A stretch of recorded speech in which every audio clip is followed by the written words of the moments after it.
ನವದೆಹಲಿಯಲ್ಲಿ ಕಾಕ್ರೋಚ್ ಪಕ್ಷದ ರಣಕಹಳೆ ಮೊಳಗಿಸಿದೆ. ಈಗ ಜಂತರ್ ಮಂತರ್ನಲ್ಲಿ ಜೆನ್ಸಿಗಳು ಪ್ರೊಟೆಸ್ಟ್ಗೆ ಮುಂದಾಗ್ತಾ ಇದ್ದಾರೆ. ಕಾಕ್ರೋಚ್ಗಳು ನವದೆಹಲಿಯಲ್ಲಿ ರಣಕಹಳೆ ಮೊಳಗಿಸೋದಕ್ಕೆ ಮುಂದಾಗ್ತಾ ಇದ್ದಾರೆ.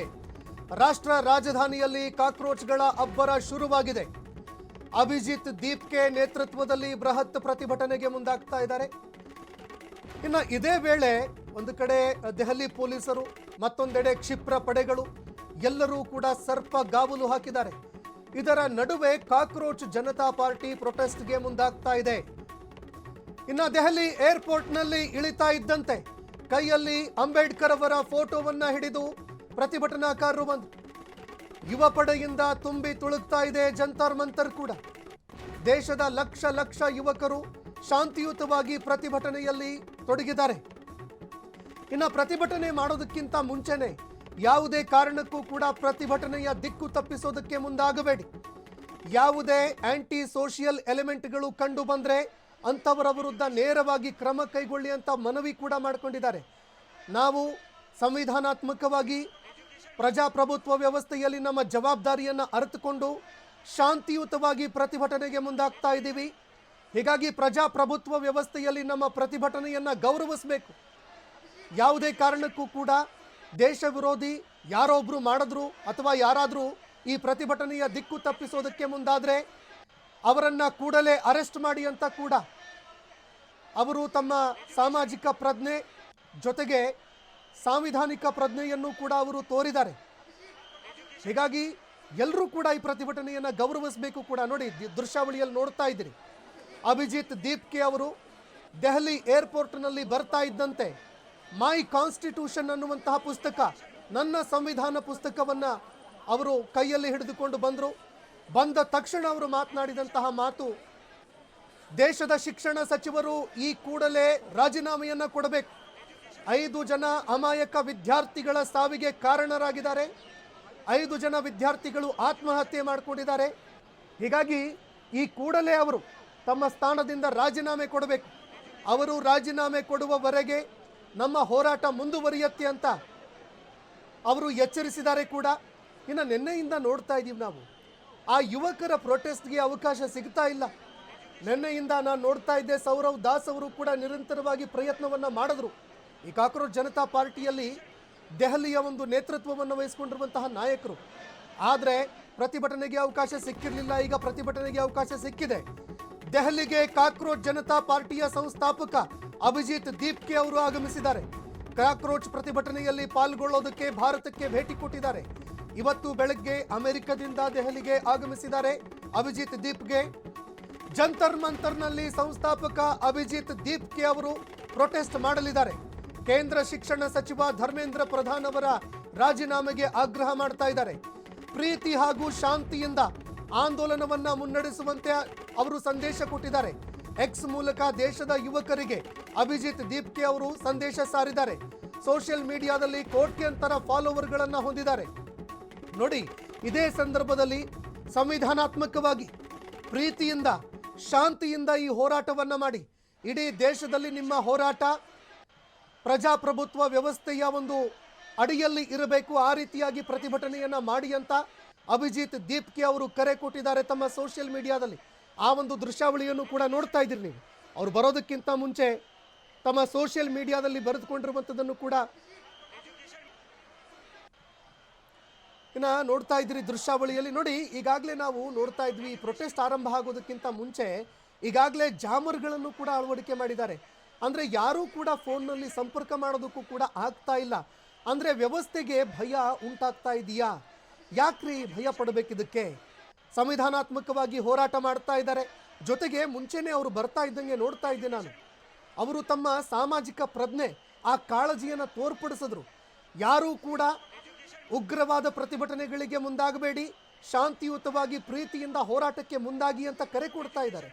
ಆದರೆ ಈ ಪ್ರತಿಭಟನೆಯನ್ನು ಹತ್ತಿಕ್ಕೋದಕ್ಕೆ ಅವರು ದೆಹಲಿಗೆ ಬಂದು ಇಳಿತಾ ಇದ್ದಂತೆಯೇ ಸ್ಟಾರ್ಟ್ ಆಗಿದೆ. ಈಗ ಜಾಮರ್ಗಳನ್ನು ಅಳವಡಿಕೆ ಮಾಡಿ ಯಾರಿಗೂ ಕೂಡ ಕರೆ ಕನೆಕ್ಟ್ ಆಗದಂತೆ, ಫೋನ್ ಕಾಲ್ ಕನೆಕ್ಟ್ ಆಗದಂತೆ, ಮೆಸೇಜ್ಗಳು ಹೋಗದಂತೆ, ಇಂಟರ್ನೆಟ್ನಲ್ಲೂ ಕೂಡ ಅವರು ಯಾವುದೇ ಮೆಸೇಜ್ಗಳನ್ನು ಕೊಡದ ರೀತಿಯಲ್ಲಿ ಈ ರೀತಿಯಾಗಿ ಆ ಒಂದು ದಮನಕಾರಿ ನೀತಿಯನ್ನು ಅನುಸರಿಸುವಂಥದ್ದಿದೆಯಲ್ಲ, ಇದು ಎಷ್ಟು ಸರಿ ಅನ್ನುವಂಥದ್ದನ್ನು ನಮ್ಮ ವ್ಯವಸ್ಥೆ ಸರ್ಕಾರಗಳು ಕೂಡ ಅರ್ಥ ಮಾಡ್ಕೊಳ್ಬೇಕು. ಎಷ್ಟು ನೀವು ತುಳಿಯೋದಕ್ಕೆ ಪ್ರಯತ್ನ ಮಾಡ್ತೀರಿ ಅಷ್ಟು ಜಾಸ್ತಿ ಯುವಕರು ಆಕ್ರೋಶಕ್ಕೆ ಒಳಗಾಗ್ತಾರೆ.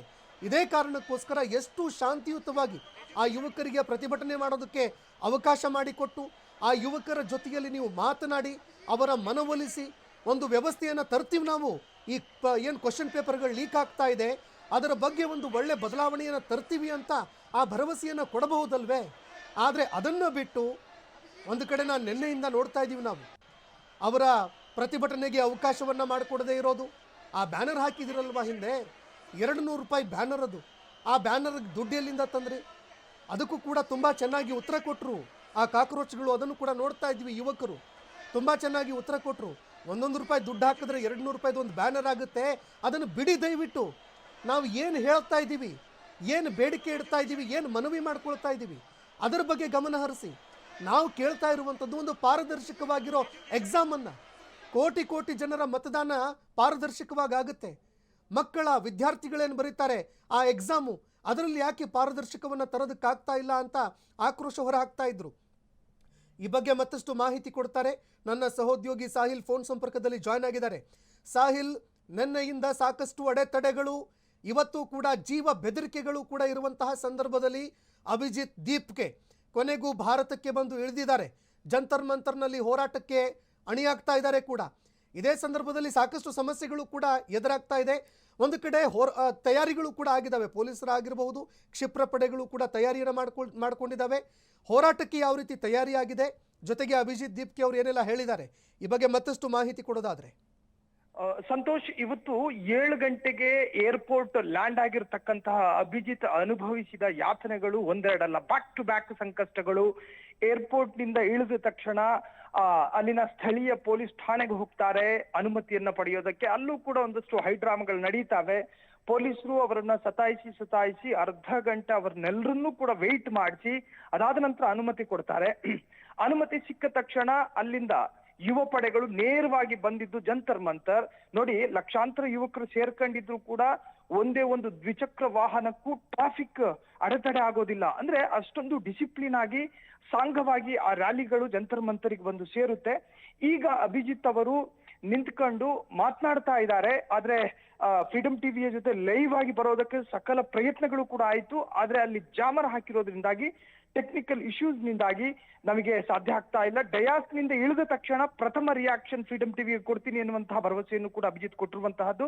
ಇನ್ನೇನು ಕೆಲವೇ ಕ್ಷಣಗಳಲ್ಲಿ ಡಯಾಸ್ ನಿಂದ ಕೆಳಗೆ ಬಂದ ತಕ್ಷಣ ಫ್ರೀಡಂ ಟಿವಿ ಜೊತೆ ನೇರ ಸಂಪರ್ಕಕ್ಕೆ ಬರ್ತಾರೆ. ಆದ್ರೆ ಎಲ್ಲ ಒಂದು ಕಡೆ ಸಾಂವಿಧಾನಿಕವಾಗಿ ಪ್ರತಿಭಟನೆಗೆ ಹಕ್ಕಿದ್ರೂ ಕೂಡ ಪೊಲೀಸರು ಕ್ಷಣಕ್ಕೂ ಕೂಡ ಪ್ರತಿಭಟನಾಕಾರರನ್ನ ಕಂಟ್ರೋಲ್ ಮಾಡುವಂತಹದ್ದು, ಅವರ ಆವೇಶವನ್ನ ಹತ್ತಿಕ್ಕುವಂತ ಪ್ರಯತ್ನಗಳು ಕೂಡ ಆಗ್ತಾ ಇದೆ. ಎಲ್ಲ ಒಂದು ಕಡೆ ನಿನ್ನೆ ದಿನ ಒಂದು ವಿಡಿಯೋ ಕೂಡ ಪ್ರತ್ಯಕ್ಷ ಆಗಿತ್ತು. ಏನಂತ ಕೇಳಿದ್ರೆ, ಪ್ರತಿಭಟನಾಕಾರರ ಸೋಗಿನಲ್ಲಿ ಬೇರೆಯವರು ಕೂಡ ಬಂದು ಅಲ್ಲಿ ಕಲ್ಲು ತೂರುವಂತಹ ಸಾಧ್ಯತೆಗಳಿದಾವೆ. ಹಾಗಾಗಿ ಕಾಕ್ರೋಚ್ನ ಅಸಲಿ ಕಾರ್ಯಕರ್ತರು ಯಾರಿದ್ದಾರೋ ಅವರೆಲ್ಲರೂ ಕೂಡ ತಮ್ಮ ತಮ್ಮ ಮೊಬೈಲ್ ಫೋನಿನ ಕ್ಯಾಮೆರಾವನ್ನ ಆನ್ ಮಾಡ್ಕೋಬೇಕು. ಕಾರಣ ಅಕ್ಕಪಕ್ಕದಲ್ಲಿ ಯಾರಾದ್ರೂ ಅಹಿತಕರ ಘಟನೆಗೆ ಏನಾದ್ರೂ ಪ್ರವೋಕ್ ಮಾಡೋದಾದ್ರೆ ಅವರ ಮುಖವನ್ನು ಕೂಡ ರೆಕಾರ್ಡ್ ಮಾಡಬೇಕು ಎನ್ನುವಂತಹದ್ದು ಕೂಡ ಕಾಕ್ರೋಚ್ನ ನಾಯಕ ಅಭಿಜಿತ್ ಹೇಳಿಕೆಯನ್ನು ಕೊಟ್ಟಿರುವಂತಹದ್ದು. ಒಟ್ಟಾರೆ ಈಗ ಪ್ರತಿಭಟನೆಗಳೆಲ್ಲವೂ ಕೂಡ ಅತ್ಯಂತ ಶಾಂತಿಯುತವಾಗಿ ಸಾಂಗವಾಗಿ ನಡೀತಾ ಇದೆ. ಆದ್ರೆ ಇದು ಸುದೀರ್ಘವಾಗಿ ಪ್ರತಿಭಟನೆಗೆ ಅವಕಾಶ ಕೊಡೋದಿಲ್ಲ ಅಂತ ಹೇಳಿ ಪೊಲೀಸರು ಕೂಡ ಪಟ್ಟು ಹಿಡಿದಿರುವಂತಹದ್ದು. ಇನ್ನೇನು ಒಂದು ಅರ್ಧ ಗಂಟೆಯ ಹೊತ್ತಿನಲ್ಲಿ ಅಭಿಜಿತ್ ಡಯಾಸ್ ನಿಂದ ಹೊರಬಂದು ಜಾಮರ್ ವ್ಯಾಪ್ತಿಯ ಹೊರಗಡೆನಿಂದ ಫ್ರೀಡಂ ಟಿವಿ ಜೊತೆ ಮಾತನಾಡುವಂತ ಭರವಸೆಯನ್ನು ಕೊಟ್ಟಿದ್ದಾರೆ. ಸಂತೋಷ್, ಈಗ ಮತ್ತೊಂದು ಕಡೆಯಲ್ಲಿ ನಾನು ನಿನ್ನೆ ಸೌರವ್ ದಾಸ್ ಅವ್ರದ್ದು ಇವತ್ತು ಬೆಳಗ್ಗೆ ಕೂಡ ಅವ್ರದ್ದು ಒಂದು ಸ್ಟೇಟ್ಮೆಂಟ್ ಅನ್ನು ನೋಡಿದೆ. ಸಾಹಿಲ್ ಅವ್ರು ಹೇಳ್ತಾರೆ, ಕೆಲವು ದೇಶದ್ರೋಹಿ ಸೋಗಿನಲ್ಲಿ ಬಂದು ಈ ಇಡೀ ಪ್ರತಿಭಟನೆಯ ಒಂದು ದಿಕ್ಕನ್ನು ತಪ್ಪಿಸೋದಕ್ಕೆ ಪ್ರಯತ್ನ ನಡೀಬಹುದು, ಘೋಷಣೆಗಳನ್ನು ಕೂಗಬಹುದು, ಆಗಲೇ ನೀವು ಹೇಳಿದ ಹಾಗೆ ಕಲ್ಲು ತೂರಾಟ ಆಗಬಹುದು. ಪೊಲೀಸರಿಗೂ ಕೂಡ ಅವರು ಮನವಿ ಮಾಡ್ಕೊಂಡಿದ್ದಾರೆ, ದಯವಿಟ್ಟು ಆ ರೀತಿ ಯಾರಾದರೂ ಇದ್ದರೆ ಅಂತಹ ಆ್ಯಂಟಿ ಸೋಷಿಯಲ್ ಎಲಿಮೆಂಟ್ಗಳನ್ನು ಅರೆಸ್ಟ್ ಮಾಡಿ, ಆದರೆ ಪ್ರತಿಭಟನೆಯ ದಿಕ್ಕನ್ನು ತಪ್ಪಿಸೋ ಕೆಲಸವನ್ನು ಮಾಡಬೇಡಿ ಅಂತ ಮನವಿ ಮಾಡಿದ್ದಾರೆ. ಇದನ್ನು ನೋಡಿದ್ರೆ ಈ ಹಿಂದಿನ ಬೇರೆ ಬೇರೆ ಪ್ರತಿಭಟನೆಗಳ ದಿಕ್ಕೇನು ತಪ್ಪಿತು, ಅದೇ ರೀತಿ ಈ ಪ್ರತಿಭಟನೆಯನ್ನು ಕೂಡ ದಿಕ್ಕು ತಪ್ಪಿಸೋದಕ್ಕೆ ಪ್ರಯತ್ನಗಳು ಏನಾದರೂ ನಡೀತಾ ಇದೆಯಾ, ಹೇಗೆ? ಇದಕ್ಕೆ ಸಂಬಂಧಪಟ್ಟಂತೆ ನಾವು ನೋಡಿದಾಗ ಸೋನಂ ವಾಂಗ್ಚುಕ್ ಅವರು ಕೂಡ ಇದೇ ವಿಚಾರವನ್ನು ಹೇಳಿದ್ರು ಅಂತ.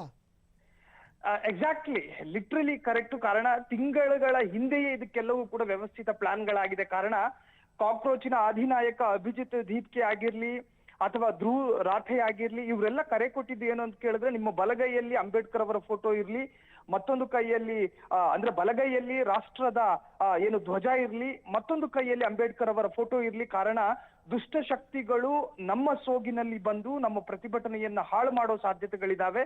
ಹಾಗಾಗಿ ಯಾವುದೇ ಕಾರಣಕ್ಕೂ ಕೈಗಳಿಂದ ಅಂಬೇಡ್ಕರ್ ಫೋಟೋವನ್ನ ಕೆಳಗಿಳಿಸಬಾರದು ಎನ್ನುವಂತ ಕರೆಯನ್ನು ಕೂಡ ಕೊಟ್ಟಿದ್ರು. ಸೊ ಅದರಂತೆಯೇ ಎಲ್ಲ ನೋಡಿ, ನಿನ್ನೆ ದಿನ ಯಾವುದೇ ಆನ್ಲೈನ್, ನೀವು ಝೊಮ್ಯಾಟೋದಲ್ಲ, ಬೇರೆ ಅಮೆಝಾನ್ ಆಗೇ ಇರ್ಲಿ, ಬೇರೆ ಬೇರೆ ಆನ್ಲೈನ್ ಪ್ಲಾಟ್ಫಾರ್ಮ್ಗಳಲ್ಲಿ ಧ್ವಜಗಳೇ ಸಿಕ್ತಿರ್ಲಿಲ್ವಂತೆ. ಕಾರಣ ಏನು ಅಂತ ಕೇಳಿದ್ರೆ, ಆ ಭಾಗದ ಎಲ್ಲಾ ಪ್ರತಿಭಟನಾಕಾರರು ಧ್ವಜಕ್ಕೆ ಆರ್ಡರ್ ಮಾಡಿ ತಗೊಂಡಿದ್ರು.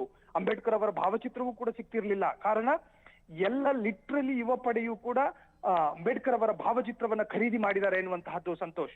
ಎಲ್ಲೋ ಒಂದು ಕಡೆ ಈ ದುಷ್ಟ ಶಕ್ತಿಗಳಿಗೂ ಕೂಡ ಅಂಬೇಡ್ಕರ್ ಅವರ ಭಾವಚಿತ್ರದ ಕೈಗಳು ಅವರಿಗೆ ಸಂಕಷ್ಟವನ್ನ ತಂದೊಡ್ತಾ ಇದೆ ಸಂತೋಷ್. ಧನ್ಯವಾದಗಳು ಸಾಹಿಲ್ ನಿಮ್ಮೆಲ್ಲ ಮಾಹಿತಿಗೆ. ಈಗ ಜಂತರ್ ಮಂತರ್ಗೂ ಕೂಡ ಅವರು ಆಗಮಿಸಿದ್ದಾರೆ. ಮತ್ತೊಂದು ಕಡೆ ನಾವು ನೋಡ್ತಾ ಇದ್ವಿ, ಈ ಹೋರಾಟಕ್ಕೆ ಅತಿ ದೊಡ್ಡ ಬಲ ಬಂದಿರುವಂಥದ್ದು ಅದು ಸೋನಂ ವಾಂಗ್ಚುಕ್ ಅವರಿಂದ. ಸೋನಂ ವಾಂಗ್ಚುಕ್ ಅವರು ಕೂಡ ಸಾಮಾಜಿಕ ಹೋರಾಟಗಾರರು, ಜೊತೆಗೆ ವಿಜ್ಞಾನಿಗಳು ಕೂಡ ಹೌದು. ಅಂತಾರಾಷ್ಟ್ರೀಯ ಮಟ್ಟದಲ್ಲಿ ಅನೇಕ ಪ್ರಶಸ್ತಿಗಳನ್ನು ಪಡ್ಕೊಂಡವರು. ಈ 3 Idiots ಅನ್ನುವಂತಹ ಮೂವಿ ಏನಿತ್ತು, ಆ ಮೂವಿ ಆಗಿರುವಂಥದ್ದೇ ಅವರ ಜೀವನದ ಒಂದು ನೈಜ ಘಟನೆಗಳನ್ನು ಆಧರಿಸಿ ಆಗಿರುವಂತಹ ಮೂವಿ ಅದು. ಆದರೆ ಅಂತಹ ವ್ಯಕ್ತಿಯನ್ನು ಕೂಡ ಅರೆಸ್ಟ್ ಮಾಡಲಾಯಿತು.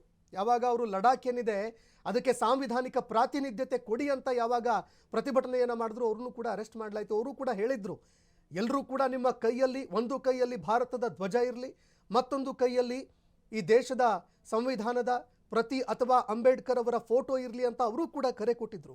ಹೀಗಾಗಿ ಈ ಪ್ರತಿಭಟನೆಯನ್ನು ತುಂಬ ಶಾಂತಿಯುತವಾಗಿ, ಯಾವುದೇ ರೀತಿಯಾದಂತಹ ಗೊಂದಲಗಳಿಲ್ಲದೆ, ಯಾವುದೇ ರೀತಿಯಾದಂತಹ ಒಂದು ಸಮಸ್ಯೆಗಳಿಗೆ ಎಡೆ ಮಾಡಿಕೊಳ್ಳದೆ ಈ ಪ್ರತಿಭಟನೆಯನ್ನು ಯಶಸ್ವಿಯಾಗಿ ಮಾಡೋದಕ್ಕೆ ಅಂತ ಯುವಕರು ಕೂಡ ಸಾಕಷ್ಟು ತಯಾರಿಯನ್ನು ಮಾಡ್ಕೊಂಡಿದ್ದಾರೆ. ಇನ್ನು ನಾವು ಕೂಡ ನಿರಂತರವಾಗಿ ಅಭಿಜಿತ್ ದೀಪ್ಕೆ ಅವ್ರನ್ನ ಏನು ಸಂಪರ್ಕ ಮಾಡೋದಕ್ಕೆ ಅಂತ ಪ್ರಯತ್ನ ಮಾಡಿದ್ವಿ. ಆದರೆ ಅಲ್ಲಿ ಜಾಮರ್ಗಳನ್ನು ಅಳವಡಿಕೆ ಮಾಡಿದ್ದಾರೆ ಅನ್ನೋ ಮಾಹಿತಿಗಳು ಲಭ್ಯವಾಗ್ತಾ ಇದೆ.